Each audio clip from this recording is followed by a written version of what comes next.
মাননীয় প্রধানমন্ত্রী জনাব তারেক রহমান নামাজ শেষ করে এইমাত্র আমাদের সকলের সঙ্গে উনি শুভেচ্ছা বিনিময় করলেন, ঈদের শুভেচ্ছা বিনিময় করলেন এবং ধীরে ধীরে উনি এখন বেরিয়ে যাচ্ছেন। সেটাই আমরা দেখানোর চেষ্টা করলাম। আমি খন্দকার মাসুদুজ্জামান। আমরা 7:30টায় এখানে ঈদের নামাজ আদায় করলাম। এখন আমরা আস্তে আস্তে প্রত্যেকেই বাইরে বেরিয়ে যাব এই জাতীয় ঈদগাহ থেকে।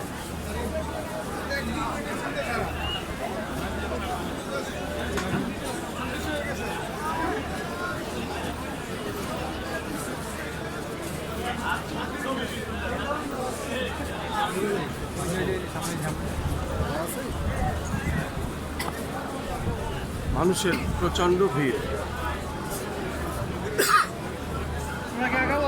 আমরা দেখতে পাচ্ছি।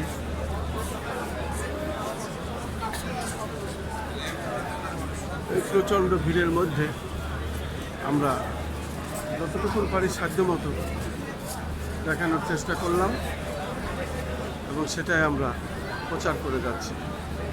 জাতীয় ঈদগাহ